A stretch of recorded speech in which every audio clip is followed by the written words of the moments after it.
Good morning and welcome to Conversations with Annassa. So happy to be with all of you. Welcome.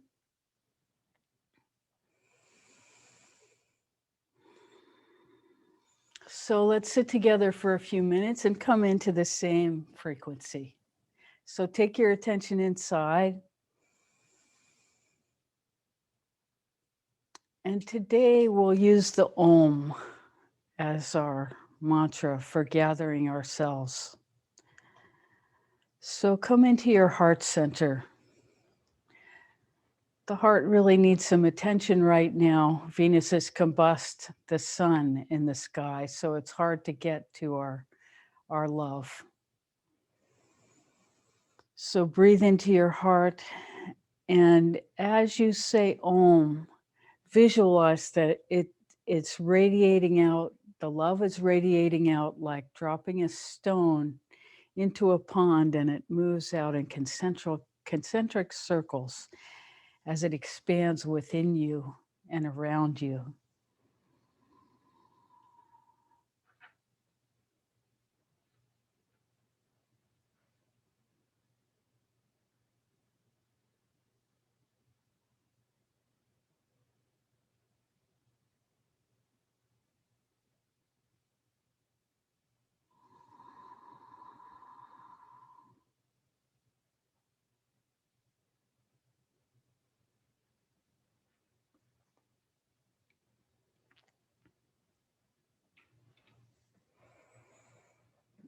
Then you pull your attention down below your belly button. We're going to tone a little bit deeply this morning.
And now drop your attention to the tip of your tailbone.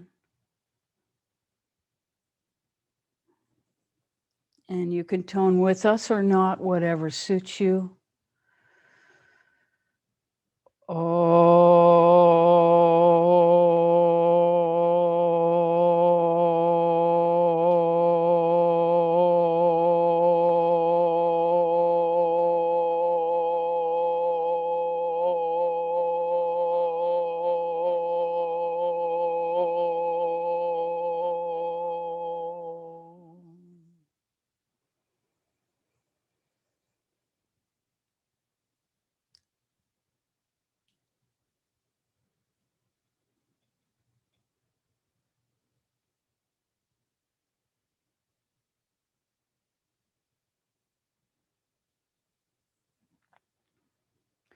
Now into the energy center just below your belly button. Frequency's a little bit higher now.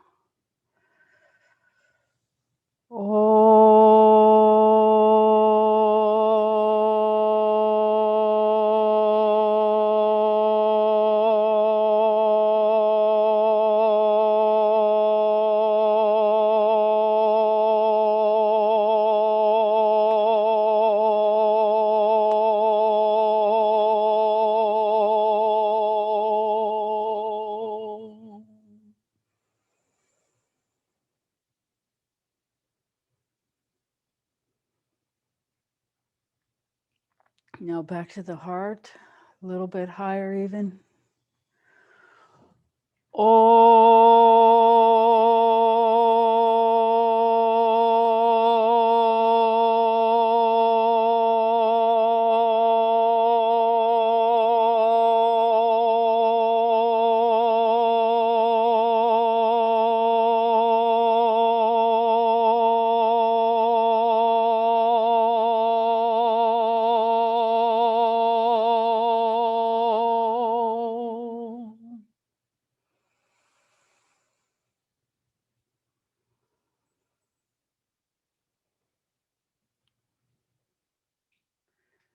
And the throat, same.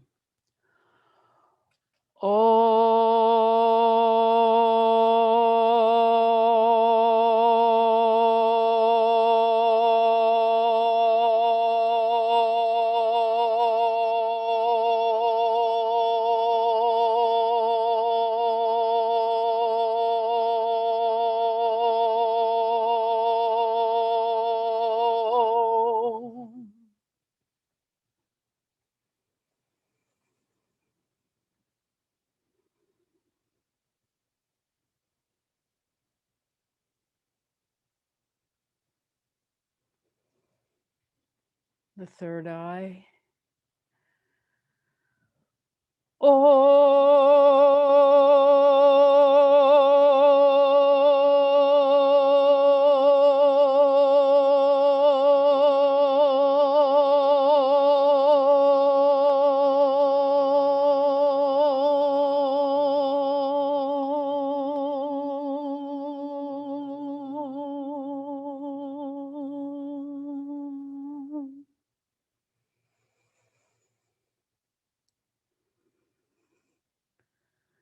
Now feel the top of your head open up.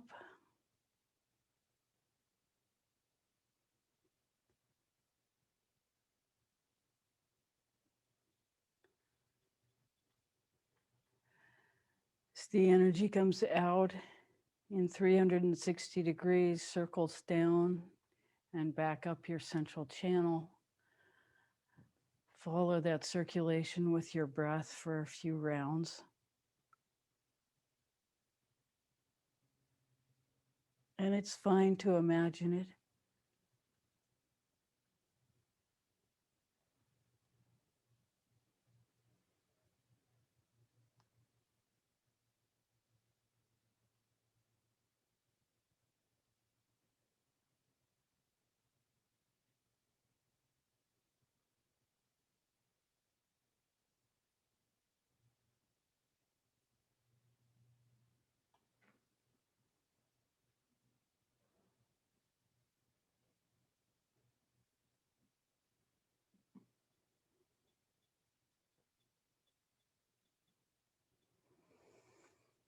And as you're ready, gently bring your attention into the room.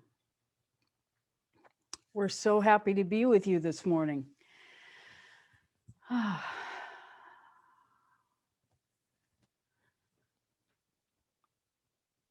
So the full moon, we're in that 24-hour period. It was last night was the moment, but we're definitely in it. And that plus Venus being combust the sun, we'll say a few words about that. When Venus is within 10 degrees of the sun, and it's closer than that, I think it's maybe 5 or 6 this morning. When Venus gets within 10 degrees of the sun, it gets burned up because the sun is so hot. And so this is the way the planetary, the sun and Venus interact when this happens once a year for a few weeks. And so during that time, it's hard for us to live from love. So we have to make extra effort to be in contact and alignment with that inside ourselves. So, and a meditation like this is a good way to center yourself and ground in the energy of that love inside yourself with the Om sound. Because the Om sound connects us directly to Source. So we welcome your questions. How may we serve this morning?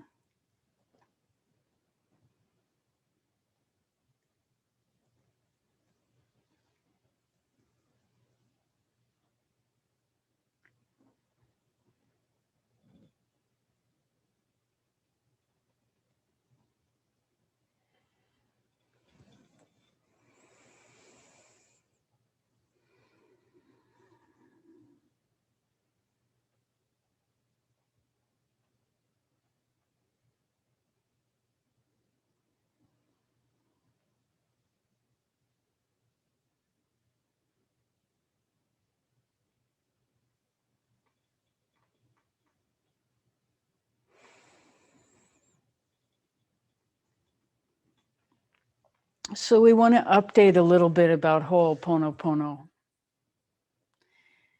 And we'll talk more in the coming weeks about where this update's coming from. But for now, we're just going to say that the true Ho'oponopono, as we've just learned, has only 3 lines to it, not 4. The one about forgiveness was added when Christianity came to Hawaii. And so really it's just the 3 lines. I'm sorry. Thank you. I love you. In whatever order. And this brings it to a deeper level of truth. Because the teaching is this, that there are never really mistakes. And so forgiveness isn't necessary. And we'll take it even a step further and say that the only sin, and we'll put sin in quotes, that we can make is to reject ourselves. That in rejecting ourselves, we can reject our behavior. We can find our behavior to be faulty. But that doesn't mean that we reject ourselves. When we reject ourselves, we are rejecting our access to the divine that we are. And so we can change our behavior, but we need not ever to stop loving. We need to never stop loving the God within us, which is our essence. And so whenever we indulge in self-hatred, that is the only sin there is. Self-hatred. So really our quest is self-love with a capital S. And as we bring ourselves into alignment with that every day, every time we think of it, then we begin to experience ourselves as living more and more from love itself. And the reason we often use gratitude instead of love is because gratitude is a lot simpler to get to for us, because love has gotten so complicated as a concept and a lifestyle and a life purpose. There's so many definitions of it contained within it that it's very confusing to try to figure out what it is. Whereas gratitude, we know what that feels like. And when we think of 3 things we're grateful for, we can automatically bring ourselves into that frequency of gratitude, which is pointing in the same direction as love, peace, and joy. And all of these frequencies are the frequencies that give us access to that which is beyond our language, it's beyond our conceptual capacity, because it is no longer linear, and it is in the dimension beyond the 3rd dimension. It's in the 5th dimension, which we do not have language or, at this point in most of us, conceptual capacity to imagine, because we are linear. Our language is linear, and we tend to think in language, most of us. And so as we cultivate these higher frequencies of love, peace, joy, and gratitude, and begin to live from that experience inside ourselves, then this field of that which is beyond begins to become available. And the way to think about it and feel into it is as alignment with that deepest part of yourself. Because the deepest part of ourself is beyond any dimension, and it contains all dimensions. So there is no fractionation or division within the all of the all that is, which is our source energy. And so as we continually align ourselves with that, and the Om sound is a representation of that, no matter what pitch we say it at, that Om sound comes and aligns us. We are that Om sound.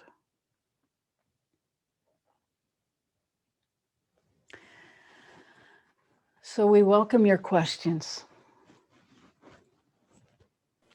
And as far as enlightenment, there is no such thing, because there is always more, no matter how much we become in alignment and how often we can sustain that alignment. There is always more to be experienced. And so there is no such thing as an arrival point. That doesn't exist. That's imagination. And so there's really no such thing as enlightenment. There is just where we are in this moment, and are we in alignment? And what can we do to be in greater alignment? And so that takes all the,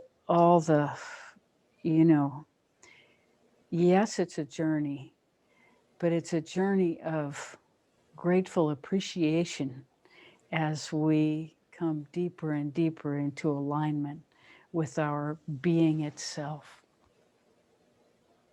How may we serve further? Yeah, I have permission to speak through the microphone. This is Gwendolyn. Can you hear me all right? Could you turn yourself up a little bit? How about that? That's better. Oh, thank you. It seems with every sentence, you bring up more stuff to consider. I've got a couple of questions. One of them is about, well, one is I, I, I don't see any problem in it, but I'm just kind of giving it to you for your response.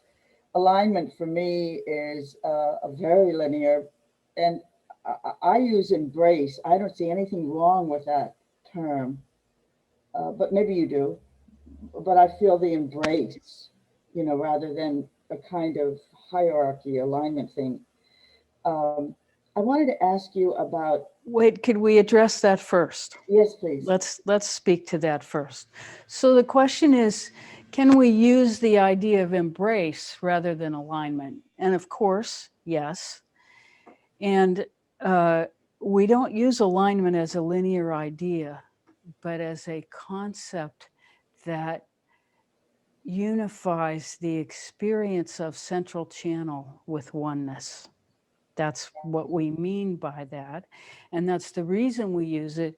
And when we talk about union, our language is allowing.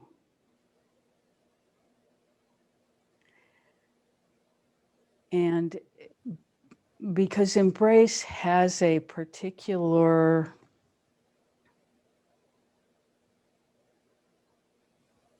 sensuality to it. And it's not that the experience is non-sensual, but that is not the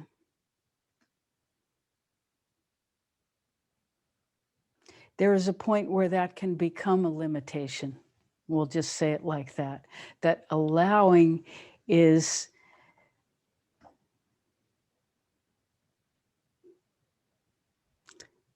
something from the inside, and embrace is something from the outside. And so in that sort of dual, and since ultimately there is no inside or outside, there is only one. So it doesn't really matter in that conversation.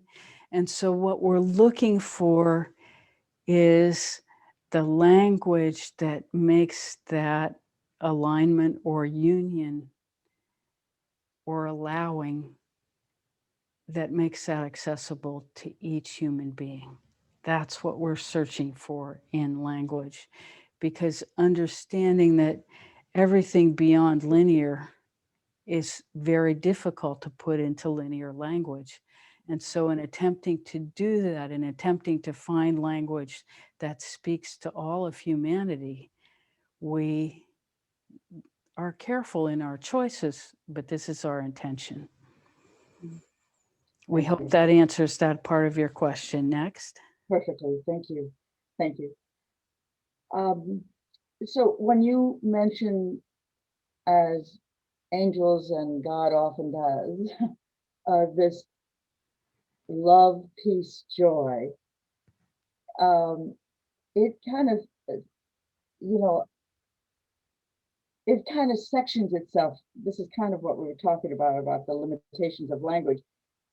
But I'm wondering, as you experience it,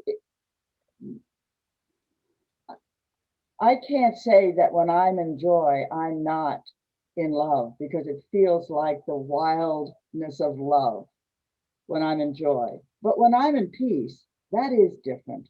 When I'm in peace, I kind of don't have an identifiable expansion inside. I'm just resting. And I'm just wondering if this is again the limitation of language and whether or not it's an effort to describe the layers of perhaps of union.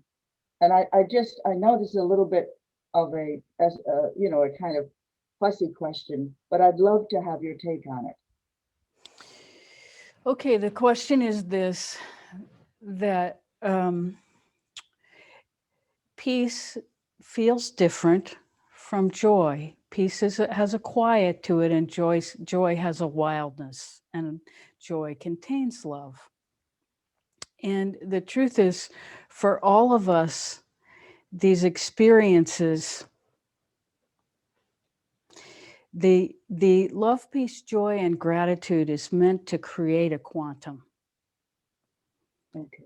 meant to create a field, because everything, all of love, peace, joy, and gratitude is contained, but it is just beyond all of those experiences in us, which is what we are reaching to begin to broaden our contact with that which is beyond Mhm. third dimensional reality. We are actively seeking our own evolution beyond those experiences. And so, those experiences, we are pointing to the experience, we are not using the language to separate, but actually to bring union to the closest human concepts. But they aren't really concepts, they're experiences. And see, experience is what we are trying to change in ourselves. We're trying to change the the language is very difficult.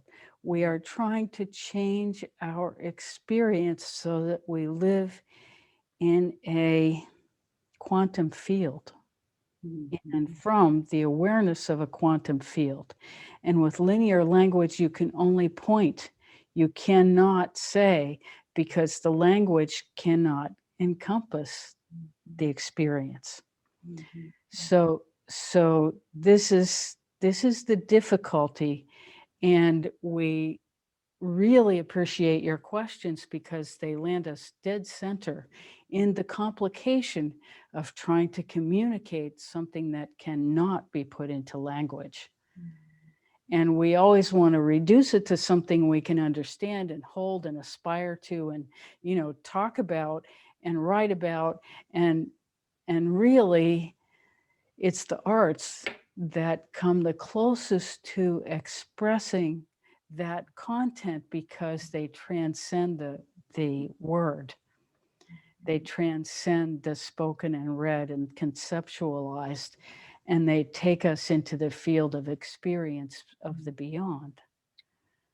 So Wonderful. this is why it's confusing, and it's very easy to get in a hall of mirrors with your mind and and get lost.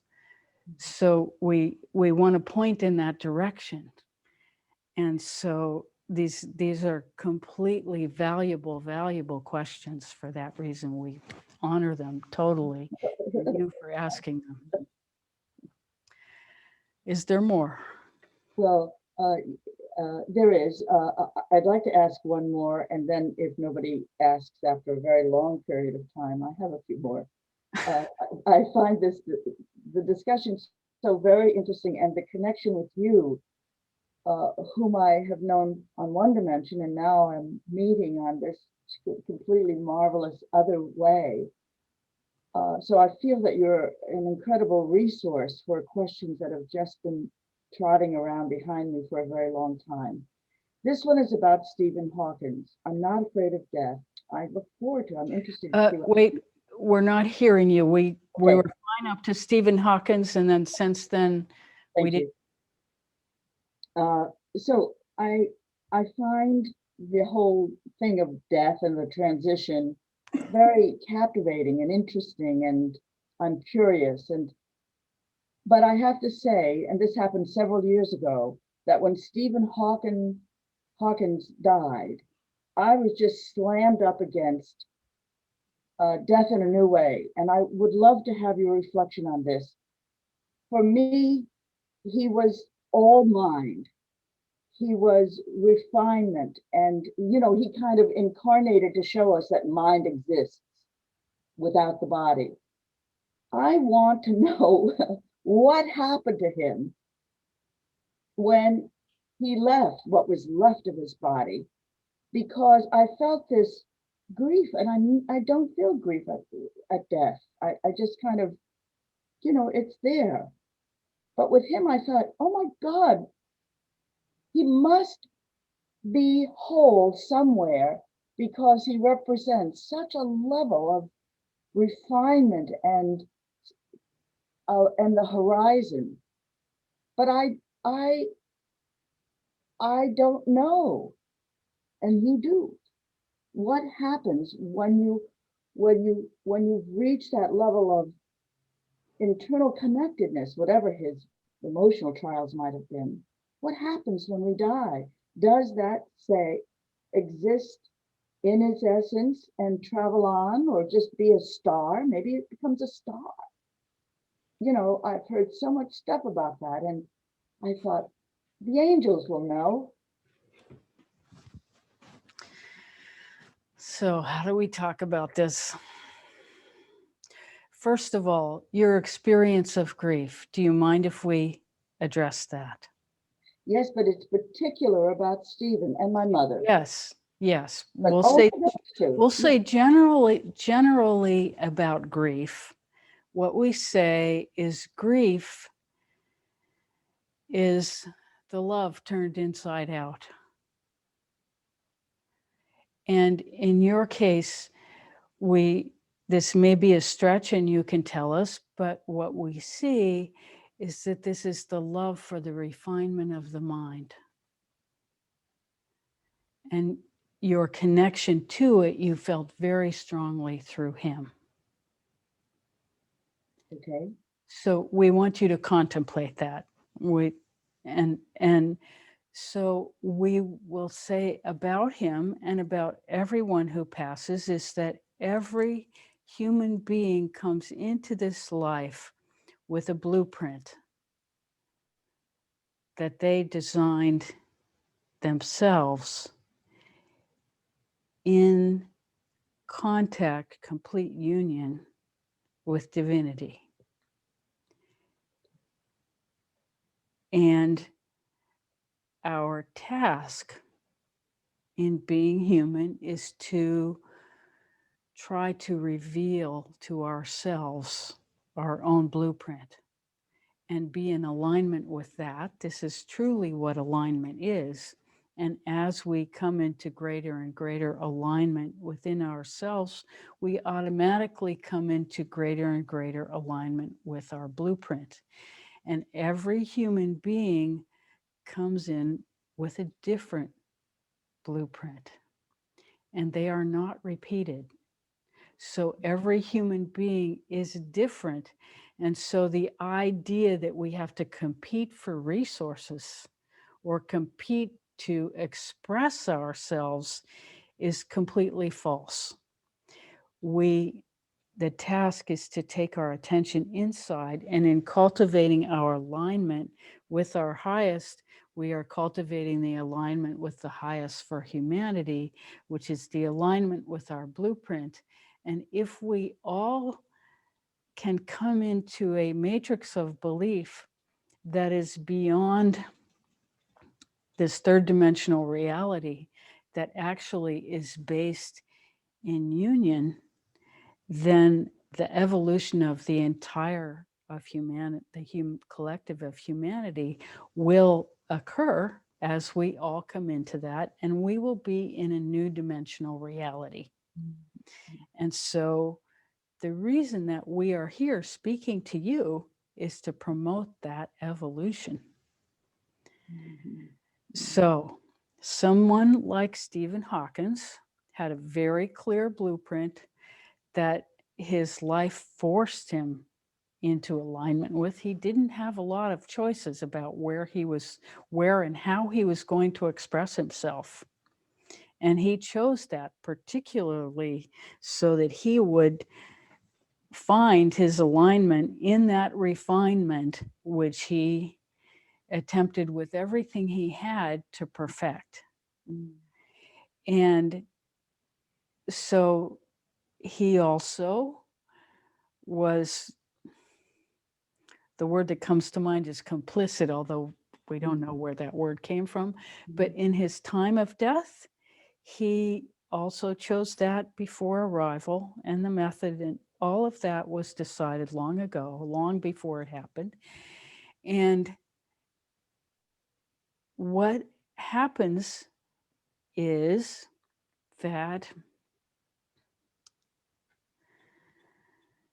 for each human being at the end of their life, there is a review process at which time the next life is formed. The next blueprint is agreed to. And so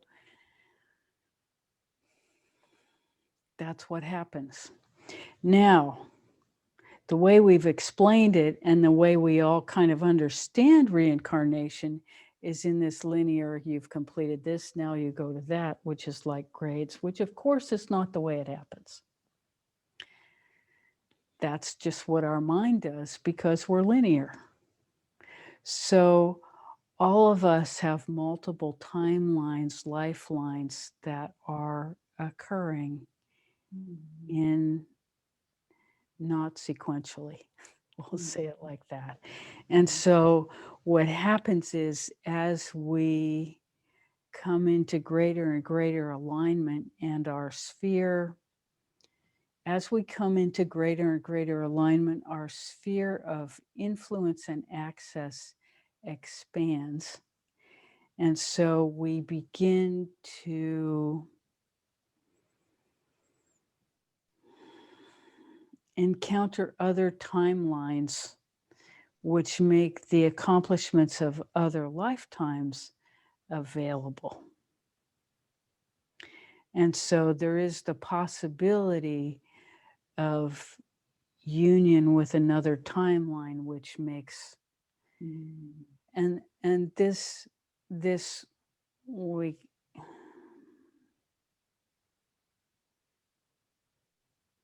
so we can gather the benefits of accumulated lifetimes.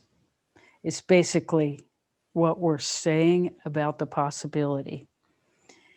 And so this is why we're kind of answering in a broader way than just what happened to him, because this is what happens for everybody. And so the ideal is that the more evolved we can become, and the experience is that the more we cultivate our evolution, the more our accomplishments from other timelines are available to us, other lifelines become available to us. And there are choice points within that become available. So does this all make sense to you? Of course not. But it does give me a shape and things to contemplate. It's very cool, very cool. But the understanding, of course, is just to my level, and the angels are talking to me, so I'm doing the best I can. But I get that it's really cool, and I love the possibilities that you're describing, and I thank you very much. I mean, it's inspiring and it's strengthening, and my life has always been about self-expression. I just can't help that, but it's been a burden, and just it has had moments of extreme struggle. But I love the idea that I've all planned it in advance, and makes me wonder what kind of crazy person I am underneath. Anyway, thank you very much, because who needs all this struggle? But it has, everything's purposeful. I thank you very much for that very, very wonderful answer. Thank you. Thank you very much. You're completely welcome, and we totally enjoy your presence here. Ditto. Thank you. Of course. Mhm.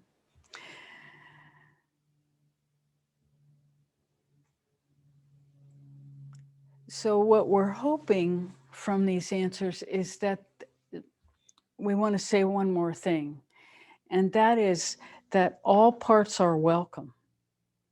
This is coming back to the idea that nothing is wrong. And so when we experience disharmony and struggle within ourselves, this is why we recommend Ho'oponopono, which is now we are saying to our highest self, I'm sorry. And thank you for showing me this struggle within me so that I have the opportunity to evolve this within me into union of acceptance, of personal growth, of understanding that mistakes are growing and learning. Mistakes are our education, not something that we need to punish ourselves for, but something that we need to welcome within ourselves with love, peace, joy, and gratitude, because it's showing us our next stage of evolution. Any difficulty we experience inside ourselves is our evolution trying to make itself known to us so that we can be in a deeper level of harmony, deeper level of self-acceptance with a capital S. Because what we are truly accepting as we come into alignment is ourselves. We are bringing forth every piece of self-rejection that we hold, taking total responsibility for it and allowing ourselves to experience the emotion of it, and bringing that emotion, all of those feelings, and there are usually multiple that come. So we pick the one that's the strongest and we begin to say Ho'oponopono. Thank you for bringing me this to resolve in myself so that I can evolve.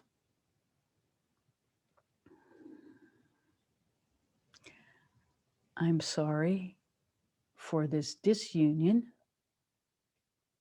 I love you. Note to self. There we go. How may we serve further? Yes, Suzanne. You're still muted.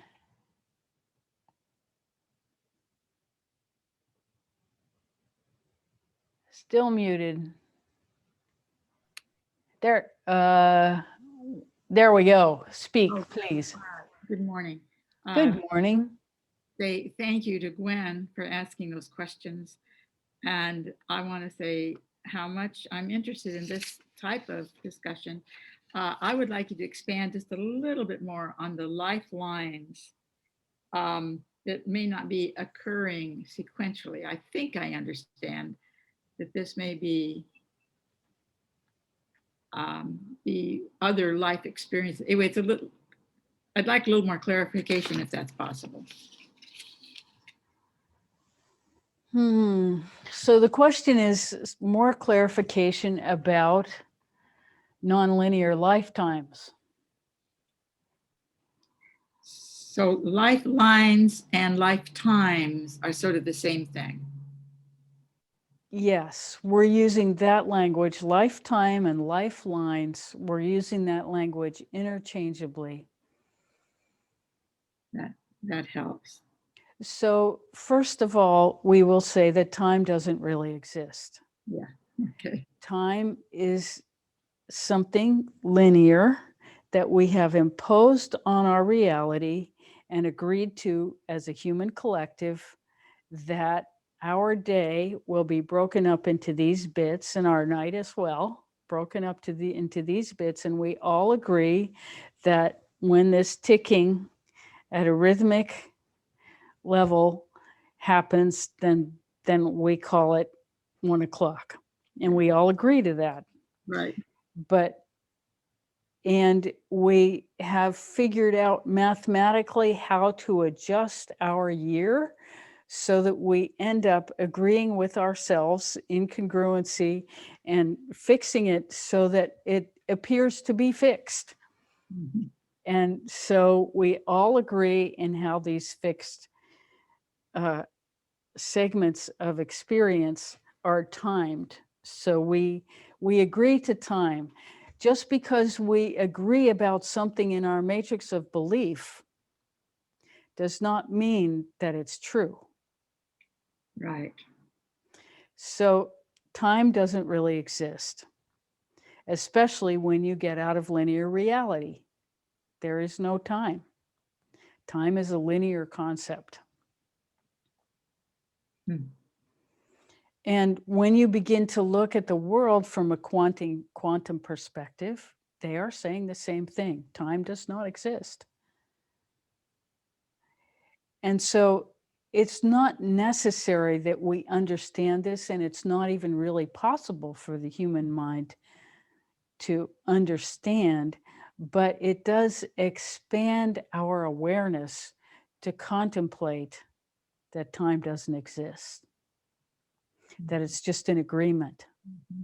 Because then we understand in a deep way that everything that we believe as our matrix of belief may not be true, especially when it comes to ultimate reality. But this gives us a chink to begin to question our matrix of belief, because every single one of us was born into a matrix of belief that was provided by our elders and our peers. And we stress both because both had huge impact in our early life before we had any access to any kind of discrimination or any process of evaluation of what was being handed to us. We took on a matrix of belief, which most of humanity never questions. They just take on this matrix of belief and they live it because everybody around them agrees to it. And they live within this matrix of belief that has formed their ideas about who and what they are and how they should behave and how they should live their lives and what they should feel about different things.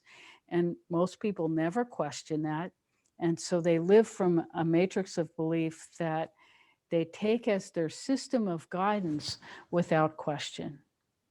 So what we are here to do is to ask you to examine your matrix of belief. And so time is just one of the things that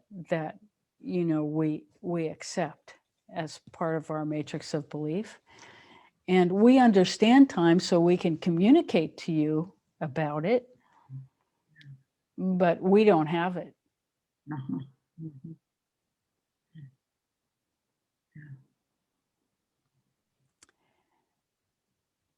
So, matrix of belief. It is completely fluid when you start to examine it. And part of Ho'oponopono is to free us from the reactions that our matrix of belief brings upon us. But it is that reactivity that actually brings us the awareness of our discomfort. And the awareness of our discomfort we can refer to as ego. And we don't think ego is a bad thing, because the awareness of our discomfort is what motivates us to examine our matrix of belief and change. And without that, we would just accept everything. But because of our discomfort, we are faced with, I'm uncomfortable. And in that discomfort, especially the emotional discomfort that is welcomed and examined and brought to harmony as we proceed in our evolution, we become bigger and stronger and more. We hope that's helpful. Does that answer your question, Suzanne? Yes, and the expansion is very rich. Thank you. You're welcome. Thank you. Brenda. Question Yes. from the field. So the question is around vaccination, or the topic is around vaccination. And the decision to have or not have the vaccination is a tough one. It seems it is safe in the short term. One hopes in the long term as well. This is what my naturopath has said. I have a nagging feeling that I have done adequate research, but could I have really done this? Is it above my head? We just don't know enough. How do I come to some peace with my decision? I've had the first jab. I may be having symptoms almost 1 month later, and I am not peaceful.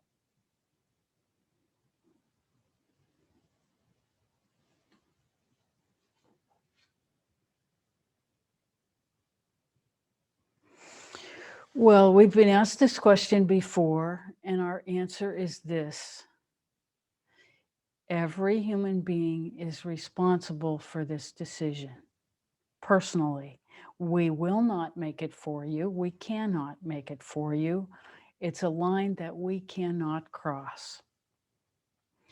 So it is imperative that you do your research and that you carefully conclude what is the best thing for you.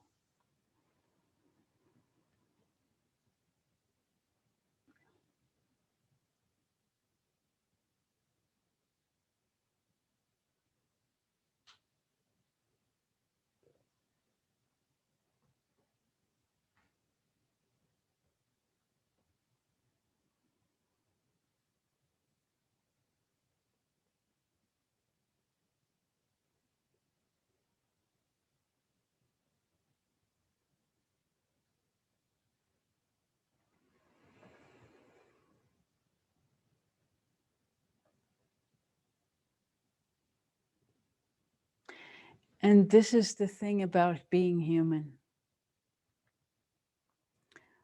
We have to make decisions without enough information. And so we feel and feel and feel, and we evaluate it against what we know to be real. And the main guidepost is that we never lie about our feelings to ourselves. We never lie to ourselves about our feelings, because feelings are very important. Cultivating our feeling sense is cultivating our sensory perception that is beyond third dimensional reality. It's cultivating our union with that which is beyond, when we feel and feel and feel and ask deeply inside ourselves for the truth of our experience. and the truth of the best way to behave in this moment.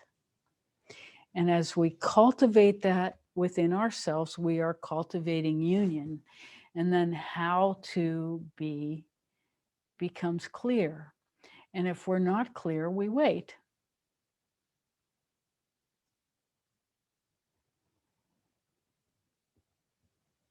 And if we can't wait, we make the best decision we can. And then we accept ourselves for having made whatever decision we made because we know we did the best we could in that moment. And that's all we can ever do. We are never going to have enough information to know anything for sure. We can know that we will die someday. We can know that we were born.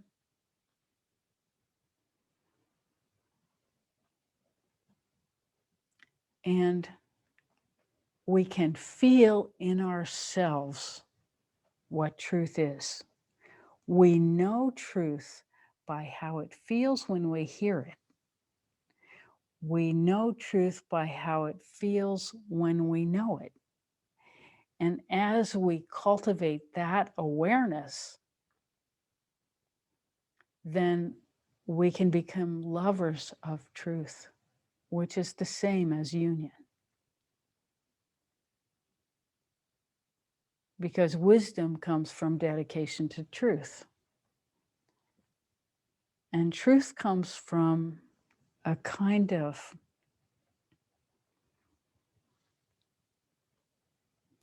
reflective honesty that we offer ourselves as we seek a kind of integration that includes the highest for ourselves and everyone else. And as we seek that as our matrix of belief and allow ourselves to continuously reorganize in perspective as we come into deeper understanding of what those words mean, alignment, and a kind of integrity that comes from self-honesty that begins to point toward this kind of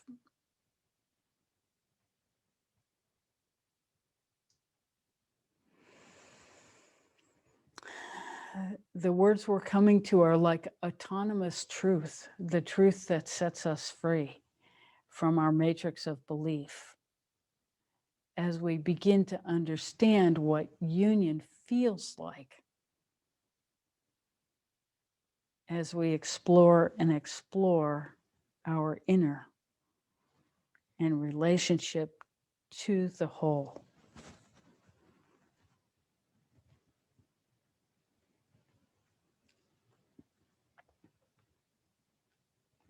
We're trying to describe the oneness of quantum experience and the truth that flows through it. And as we always must apologize, we are bringing something vast through linear language, and so it never can be contained in that way. So we're trying to use the language to point. We hope this is helping. Does that answer the question?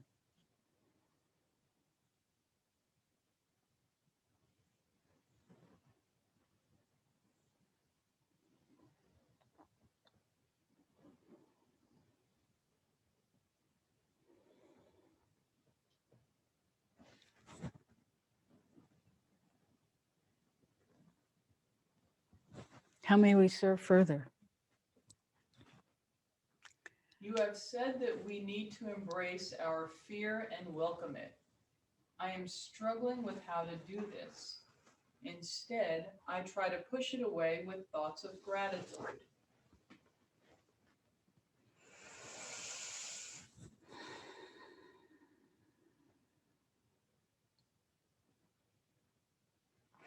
So here's how we recommend approaching fear.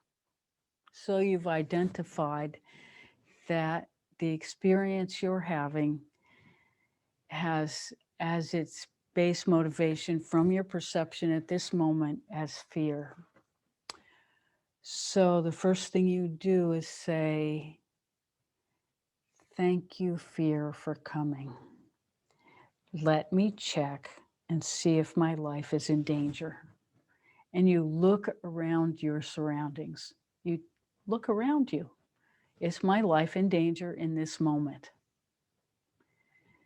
And for most of us in this moment, we hope you can say no.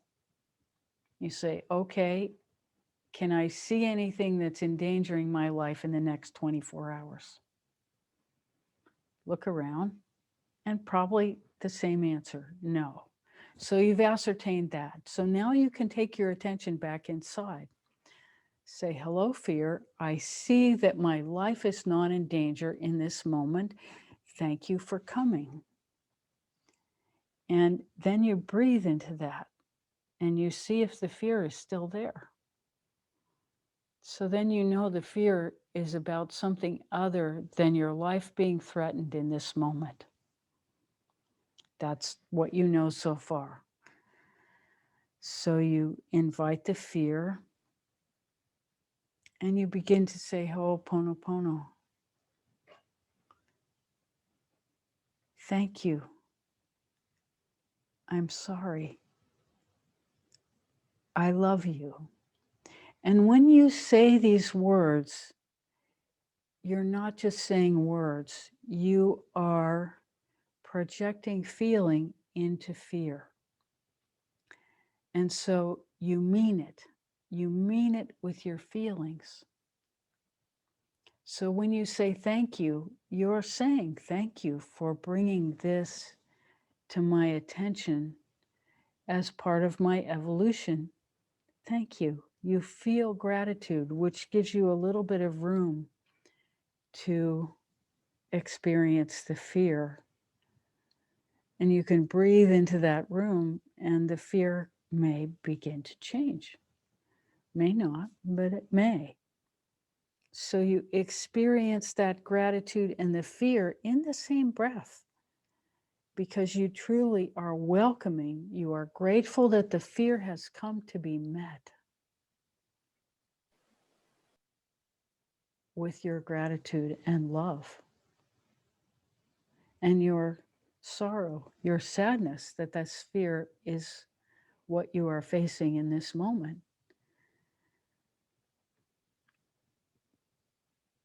Because none of us wants fear. We all would push it away, and most of us spent decades pushing fear away because we didn't have any other tool to deal with it. So we welcome, because we understand that to be grateful for the fear is to be grateful for the possibility of our evolution.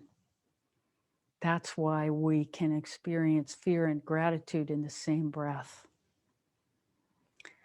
And then, I love you. We are saying that to our highest self, and we say it with great depth of feeling. Whatever we experience love to be, we bring that to our fear. And we love that fear with everything we have. And in the beginning, when it's difficult to feel that love, it helps to have a love surrogate like a stuffed animal.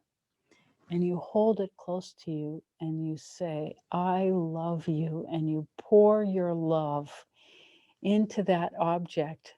And the next thing you know, you are feeling it in yourself. This is how you can cultivate that love to bring to the fear. And as you do that, suddenly there's only love. Now, it may take 5 days of that practice, or even 5 months of that practice to feel that. It doesn't matter. These are the steps to get to that feeling so that you know how to love yourself, which is another word for, or another concept for spiritual work. It is about loving ourselves with a capital S and bringing ourselves to love. And love is so complicated now. We use love, peace, joy, and gratitude to point to that field which is beyond. When we become love, peace, joy, and gratitude, we can begin to experience that which is beyond. And understand that that's a new beginning. That's not the end.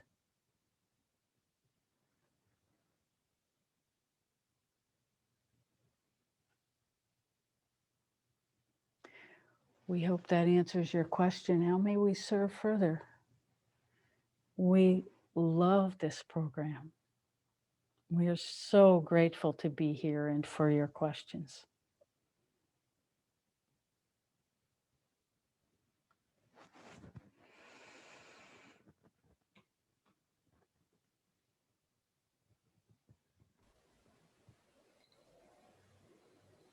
This is Gwendolyn. May I ask a follow-on to something you said this Yes, earlier you may. about the blueprint? Thank you. So, does it go without saying that the blueprint that we contract for or commit to or design does not always come to pass? Is that it must mean a great deal when the blueprint and the life a match. It must be some passage itself, some congruency that is celebrated by a deed done, a journey completed in some way. And I'm wondering, this is my imagination about it, I'm wondering if in fact these struggles and fears, my sense is that's not planned. Those are the obstructions. So the blueprint, actually, what would you say if I were to say the blueprint is often not completed, and that's life? I mean, you see what I'm driving at here? Yes, Thank we you. think so. You can give us feedback if we're not understanding. The question is about blueprint and how you know about your blueprint and how you know you're in alignment with it and how you know you're not in alignment with it and what happens if you don't complete it. Okay. That sort of Close the enough. question? Okay, so here's the thing about blueprint is there are certain experiences that will happen that you agreed to that will happen no matter what. And how intensely they express themselves as negative experiences or positive experiences has everything to do with how in alignment your expression of your blueprint has how much alignment you are experiencing in your life. We'll give you an example from Rebecca's life. She's given us permission. A number of years ago in 2016, she had a car accident. And in this car accident, what happened was she pulled up to the right of a semi truck. And she was the first in line, and the semi was the first in line. And as she pulled up, the light was turning yellow. As it turned red, the semi truck pulled out straight ahead. And she was aware of this, and she was like, what? And then she saw the wheels turn to the right.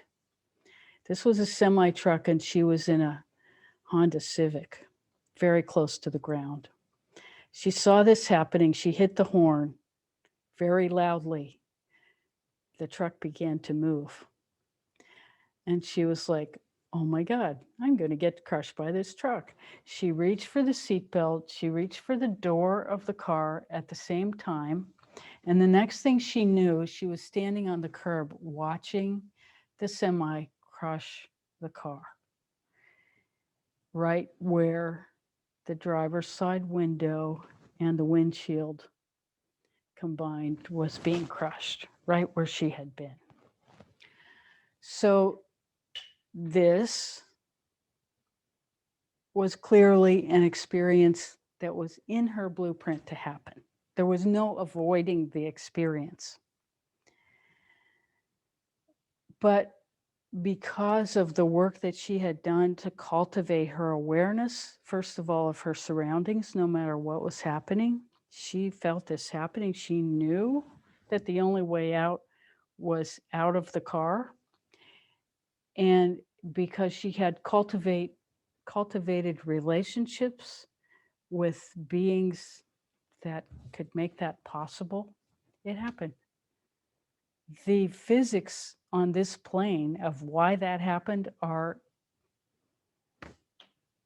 it doesn't happen. If she had done it on her own, she would have ended up on her nose on the pavement, diving out the passenger side of the car. So clearly that's not what happened. The reality is that one reality is that there were legions of angels that made this possible. So this is something that was in the blueprint that was going to happen. Now, in that moment of crisis, she didn't go to fear, she went to action. But it was impossible in linear reality to complete that action by herself. And she didn't call in the angels. There was no time for that. There was just like, oh, this is what. There was just being in the moment. And then that's how the moment unfolded. So we have experiences that we will meet no matter what. That can be quite difficult. That could have been a life-ending experience. It could have been, a major injury. And all the degrees in between were possible. But because of the alignment cultivated before that, it had minimal impact. More, it had impact to her understanding that that alignment is really, really critical in every moment. That is what the impact ended up being, reinforcing what was already coming into awareness at that time, that this is important and you continue to cultivate. That was how it was experienced as an affirmation that this is true, real, and keep going. So these experiences will have their way with us. And wherever we are in our evolution, the way the experience impacts our understanding of ourselves, our purpose, our union, and where we are in cultivating that union, our blueprint informs us at every step of the way if we know how to look at it.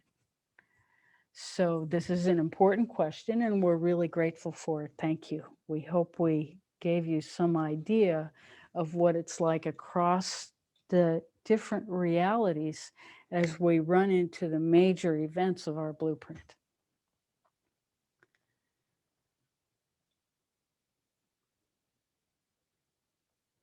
How may we serve further?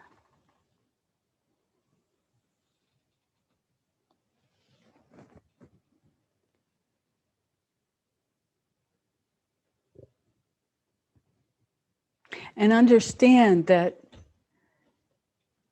our capacity to express through Rebecca is also constantly evolving. So, and we do not hesitate to refine her expression of the understanding as We are able.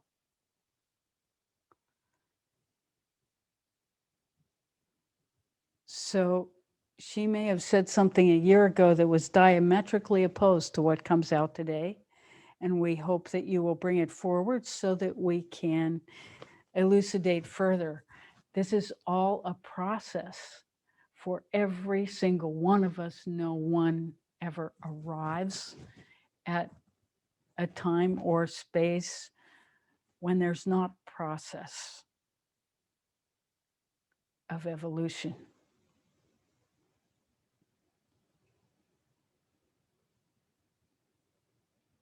How may we serve further? And we appreciate her willingness to step forward and volunteer to give the best information she can today. We appreciate that willingness because otherwise we couldn't speak.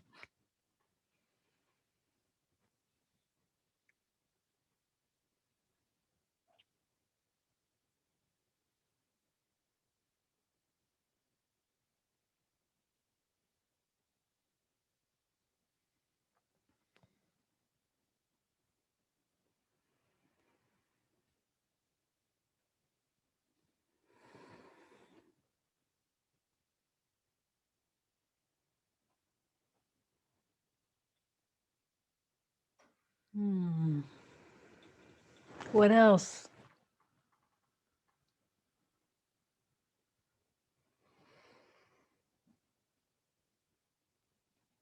Well, we could just go into a 15-minute meditation. That might be the best thing anyway. So let's do that.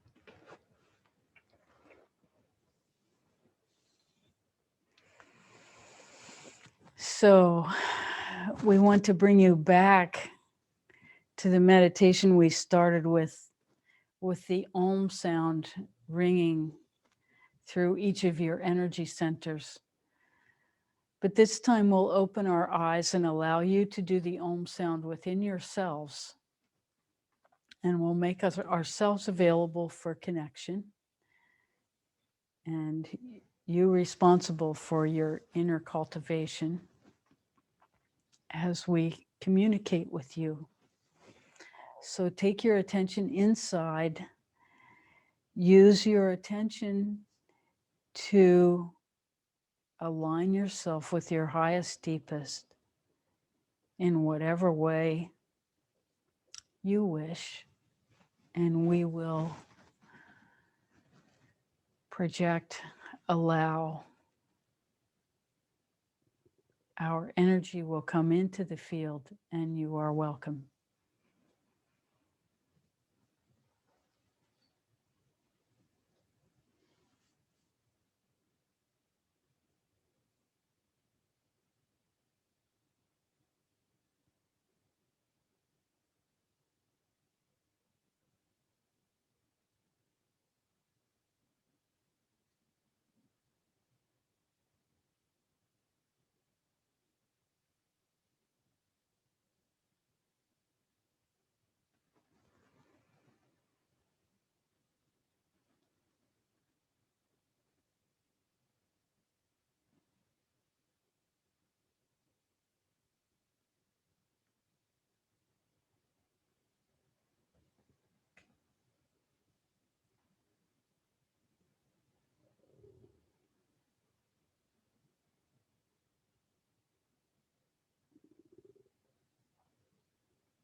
Thank you so much. We have enjoyed being with you so totally today. Thank you, thank you, thank you.